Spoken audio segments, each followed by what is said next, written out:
Anda kembali di Breaking News kasus Sambo, pemirsa, bersama saya Vena Kintan. Kita langsung menuju ke Pengadilan Negeri Jakarta Selatan. Pemirsa, hari ini sidang atas kasus dugaan pembunuhan Brigadir Nofriansyah Yosua Huta Barat untuk dua terdakwa Kuat Ma'ruf dan Ricky Rizal dijadwalkan digelar di Pengadilan Negeri Jakarta Selatan.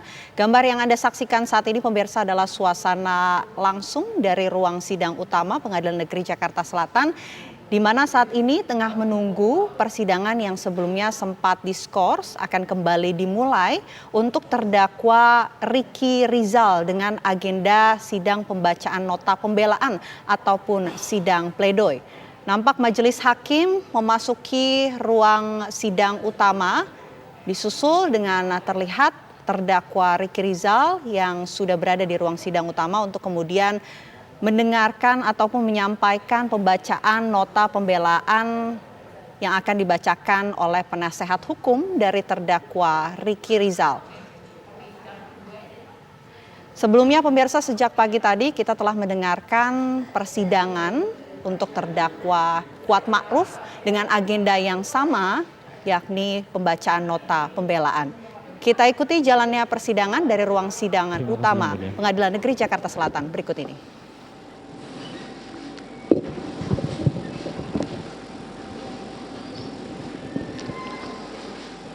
Assalamualaikum warahmatullahi wabarakatuh.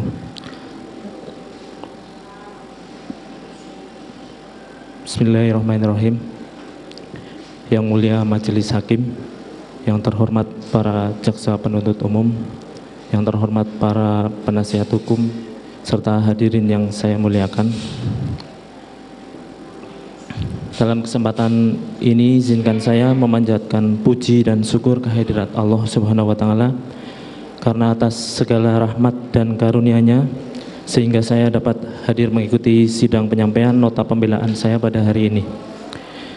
Saya mengucapkan terima kasih yang sebesar-besarnya kepada Yang Mulia Majelis Hakim karena telah memberikan kesempatan kepada saya untuk menyampaikan nota pembelaan atas dakwaan terhadap saya dalam perkara tindak pidana ini.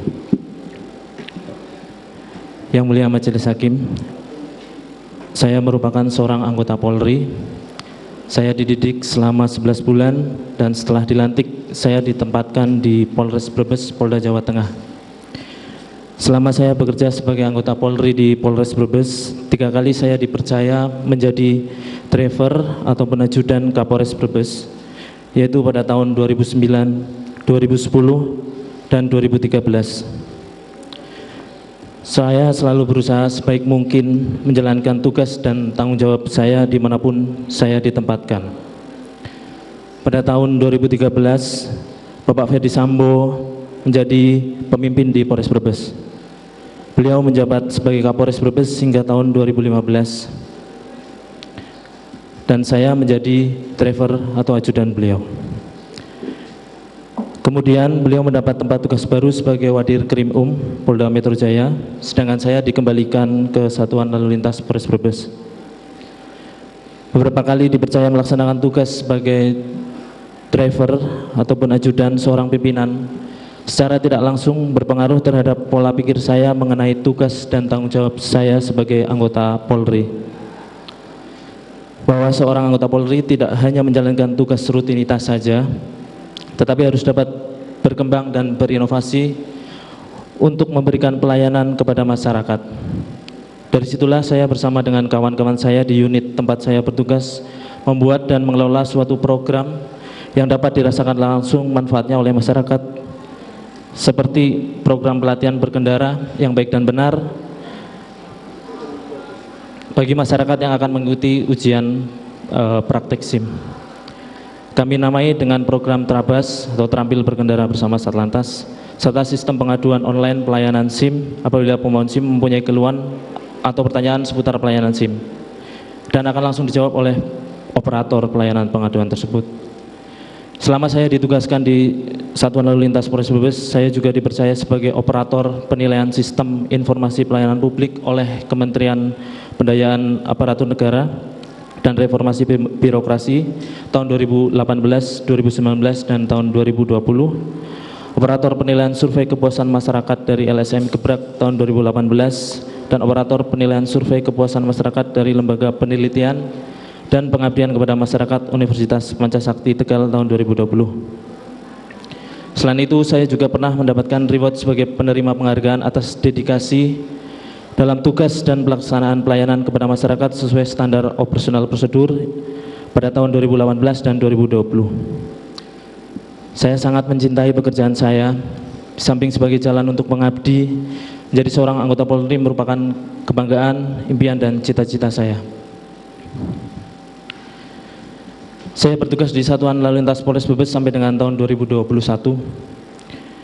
Kemudian pada tanggal 9 Februari 2021 saya mendapat surat perintah dari Polda Jawa Tengah untuk melaksanakan tugas berbantuan personel atau BKO pada Satuan Divpropam Polri yang kemudian ditugaskan menjadi ajudan dari Kadif Propam Polri saat itu, yaitu Irjen Pol Verdi Sambo, SHS IKMH.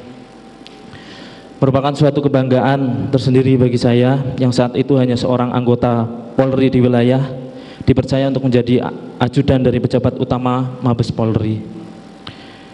Saya sangat berharap semoga semakin banyak wawasan dan pengetahuan yang bisa saya peroleh sehingga apabila nanti kembali ditugaskan di Polres Brebes dapat memberikan kontribusi bagi kemajuan Polres Brebes.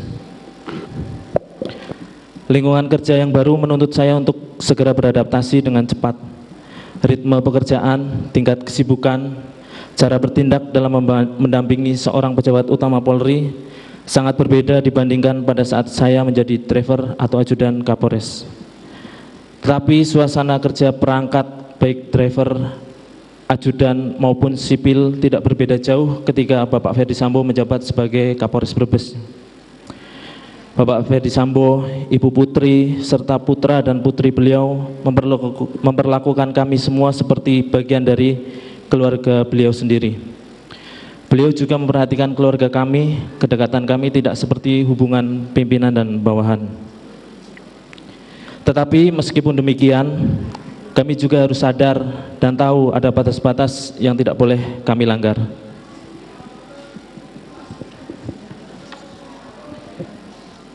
Yang mulia Majelis Hakim, yang terhormat para penuntut umum, yang terhormat para penasihat hukum. Pada malam dini hari tanggal 7 Juli 2022, sekitar pukul 00, Bapak Verdi Sambo dan Ibu Putri merayakan hari ulang tahun pernikahan di rumah Magelang. Seperti biasanya pada perayaan-perayaan sebelumnya, suasana sangat hangat, terpancar kebahagiaan pada kami semua yang ada di rumah. Pada pagi hari Bapak Verdi Sambo harus kembali ke Jakarta karena tugas, sedangkan Ibu Putri tetap berada di rumah Magelang untuk memantau putrinya yang baru masuk di sekolah SMA Taruna Nusantara. Tidak pernah terbayangkan sedikit pun ada kejadian pada malam hari tanggal 7 Juli 2022 di rumah Magelang yang selanjutnya membuat saya dituduh melakukan bentuk perbuatan melawan hukum.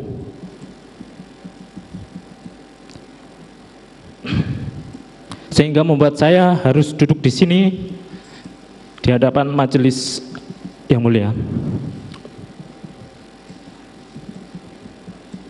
untuk membacakan nota pembelaan atau pledoi pada hari ini.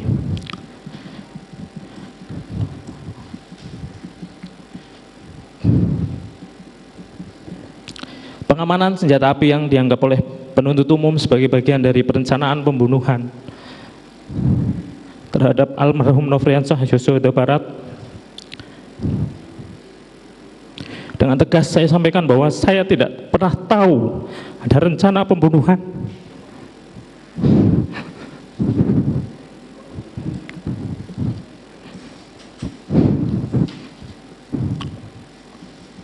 Apalagi dianggap sebagai bagian dalam rencana tersebut.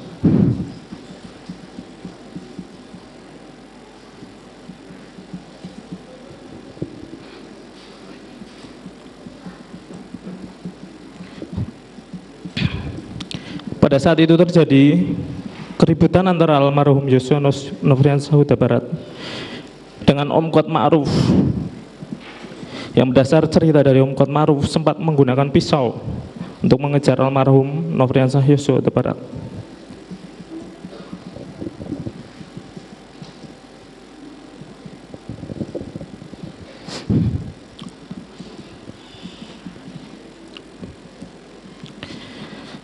saya sebagai seorang anggota Polri, sebagai senior, sebagai yang dituakan, melakukan tindakan mengamankan senjata api sebagai bentuk antisipasi dan mitigasi resiko terjadinya keributan kembali di antara mereka.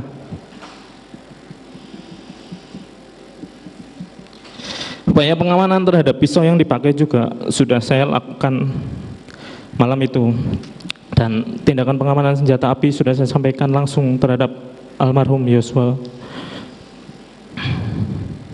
Saya sama sekali tidak mengetahui ada permasalahan antara almarhum Nofriansah Yosua Barat dengan Ibu Putri. Saya tidak pernah tahu bahwa ada ancaman yang dilakukan oleh almarhum Nofriansah Yosua Barat kepada Ibu Putri. Selain itu, yang mulia majelis hakim, saya tidak pernah ada permasalahan baik secara pribadi maupun kedinasan dengan almarhum Yosua. Dari keterangan saksi yang hadir di persidangan, tidak ada yang menyebutkan ada perintah terkait mengamankan senjata. Didukung hasil pemeriksaan poligraf kepada saya dengan isu apakah ada seorang yang menyuruh mengamankan senjata milik Nofriansah Yosua. Yang saya jawab tidak ada dan sudah terindikasi jujur. Berdasarkan pada keterangan saksi Bapak Ferdi Sambo, Ibu Putri, Om Kuat dan Susi yang menyatakan mereka tidak mengetahui bahwa saya telah mengamankan senjata milik almarhum Nofriansah Yosua Barat. Hal ini juga diperkuat keterangan yang termuat dalam berkas surat tuntutan yang dikemukakan oleh penuntut umum bahwa terdapat komunikasi antara Bapak Ferdi Sambo dengan Ibu Putri yang tidak pernah saya ketahui pada Jumat dini hari tanggal 8 Juli yang menyatakan bahwa Ibu Putri meminta Bapak Ferdi Sambo untuk tidak menghubungi ajudan atau yang lain dan menyatakan Ibu Putri takut apabila terjadi sesuatu yang tidak diinginkan mengingat almarhum memiliki senjata. Saya tidak pernah dihubungi oleh Bapak Ferdi Sambo pada tanggal 7 maupun 8 Juli 2022.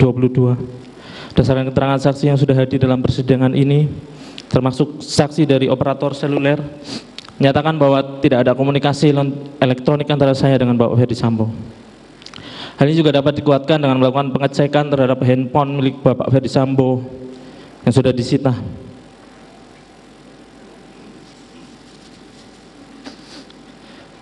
Mohon izin yang melanjutkan yang mulia majelis hakim. Pagi hari tanggal 8 Juli 2022,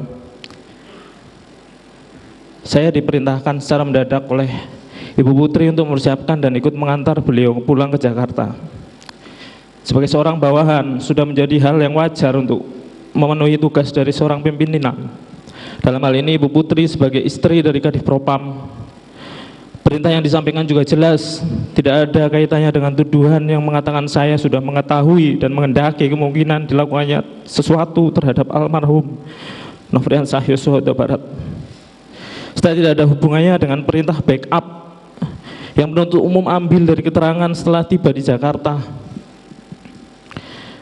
Perintah mendadak tentu mengakibatkan semua dilakukan secara terburu-buru,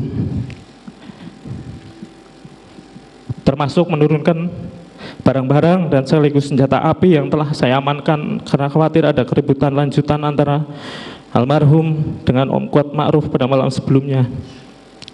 Senjata tersebut saya letakkan di dashboard mobil LM bersamaan dengan meletakkan senjata steyr yang memang biasa diletakkan di mobil ibu. Selain itu memang almarhum Yosua, sepengetahuan saya, juga akan duduk di situ yang mulia, yang kemudian diasumsikan sebagai tindakan mengamankan senjata kembali dan respon dalam bentuk kehendak serta rencana yang saya sebagai judan yang terlatih untuk meluluskan dan mendukung kehendak Bapak Ferdi Sambo yang berencana meminta bantuan backup di Jakarta. Sekali lagi, penuntut umum memakai keterangan yang baru dikemukakan oleh Bapak Ferdi Sambo di Jakarta. Jika saya berniat untuk mengamankan kembali senjata almarhum Yosua Nofriansah Barat, akan lebih masuk akal bagi saya untuk meletakkan senjata tersebut dalam tas tumi milik saya, sehingga senjata tersebut selalu dalam penguasaan saya. Tidak pernah saya menyampaikan kepada siapapun bahwa jangan sampai almarhum Nofriansah Yosua Huta Barat mengambil senjatanya kembali.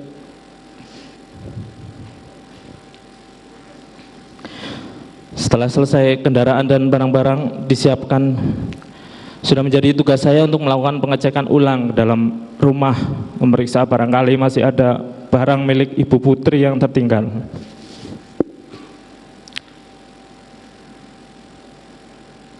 Ketika saya melakukan tugas tersebut, saya tidak tahu dan tidak pernah menyampaikan kepada siapapun tentang pembagian tempat duduk di kendaraan yang akan dipakai menuju ke Jakarta.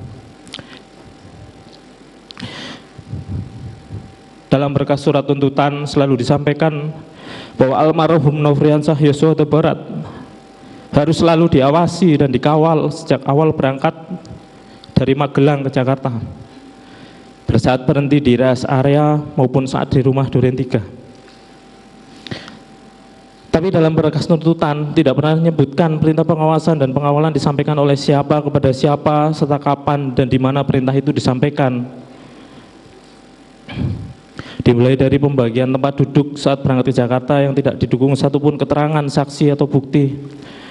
Pada saat mampir di rest area tol untuk ke kamar kecil, dari keterangan saksi di pengadilan sudah jelas bahwa saya yang meminta kepada Patwal melalui HT karena saya sudah ingin buang air kecil. Jika memang harus diawasi, maka semestinya saya tidak boleh melepaskan pengawasan saya ketika di Saguling saya dipanggil oleh Bapak Ferdi Sambo. Dari semua keterangan saksi tidak ada yang saya perintah atau saya minta tolong untuk mengawasi keberadaan almarhum Yosua di Saguling. Dan terakhir di rumah Duren 3, ketika kami tiba dan semua turun dari mobil serta terlihat di CCTV yang sudah diputar di pengadilan, saya tidak pernah sedikit pun selalu memperhatikan gerak-gerik dan keberadaan almarhum Nofriansah Yosua Huta Barat. Saya tidak segera masuk karena harus memutar balik mobil yang akan digunakan Ibu Putri kembali ke Saguling setelah hasil PCR keluar. Saya tidak mempunyai penglihatan super yang mampu menembus pagar rumah untuk memastikan keberadaan almarhum Nofriansah Yosua Huta Barat sementara saya berada di dalam mobil. Dan sudah kita ketahui bersama yang mulia bahwa di bagian depan rumah Duren 3 juga terdapat garasi dan pintu pagar yang dapat terbuka. Sedangkan dari rekaman CCTV terlihat pada saat almarhum Nofriansah Yosua Huta Barat berada di sekitar tempat itu, saya sama sekali tidak pernah mendekat ke arah almarhum Nofriansah Yosua Huta Barat. Yang mulia Majelis Hakim, yang terhormat para jaksa penuntut umum, yang terhormat para penasihat hukum. Dalam perjalanan dari Magelang ke Jakarta, saya sudah sampaikan kepada almarhum Nofriansah Yosua Huta Barat bahwa senjata miliknya ada di dashboard mobil LM. Setelah tiba di Jakarta, saya tidak pernah mengambil kembali senjata tersebut dengan tujuan untuk saya kuasai. Ketika kami duduk-duduk di depan rumah Saguling, saya juga tidak pernah melarang almarhum Yosua untuk mengambil senjata miliknya. Hal ini juga sudah dibuktikan dari semua keterangan saksi yang hadir pada persidangan ini. Selanjutnya saya mendapat perintah dari Bapak Ferdi Sambo untuk naik ke lantai 3 rumah Saguling. Sebagai bawahan tentunya saya mematuhi apa yang diperintahkan oleh pimpinan saya. Saya tidak tahu apa maksud dan tujuan Bapak Ferdi Sambo memanggil saya waktu itu. Percakapan yang terjadi antara saya dan beliau tidak seperti apa yang dikemukakan dalam berkas surat tuntutan saya. Setelah Bapak Ferdi Sambo menyampaikan bahwa ibu sudah dilecehkan almarhum Yosua, beliau berbicara kembali kepada saya mau panggil dia, kamu backup saya, amankan saya. Kalau dia melawan kamu berani nggak tembak dia? Dan saya jawab tidak berani Pak, saya tidak kuat mentalnya.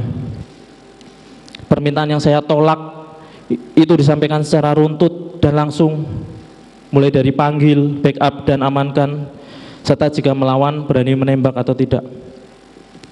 Tidak pernah ada penyampaian akan memanggil kapan dan di mana, serta tidak ada dan tidak pernah disampaikan ataupun diisyaratkan pula bahwa Bapak Ferdi Sambo mempunyai niat untuk membunuh almarhum Nofriansah Yosua Huta Barat.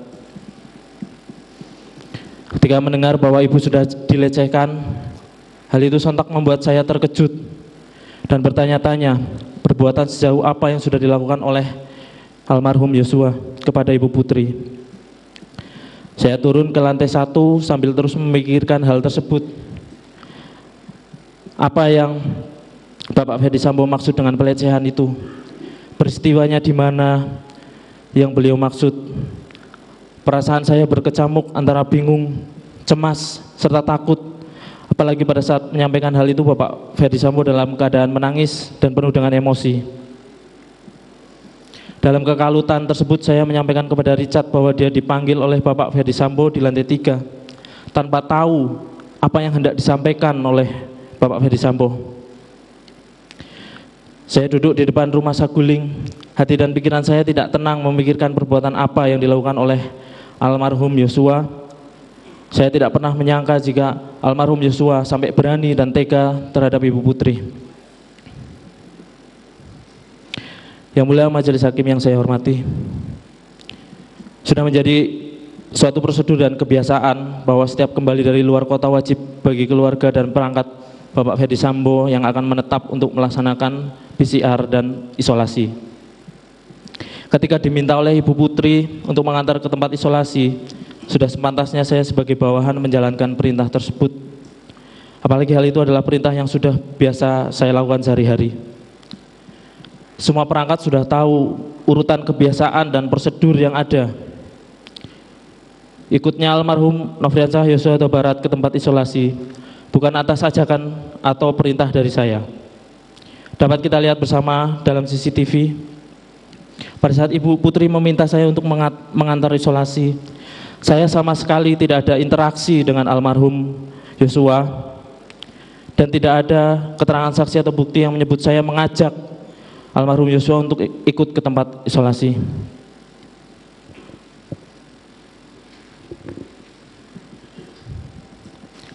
Saya tidak pernah tahu jika Bapak Ferdi Sambo akan menuju rumah Duren 3.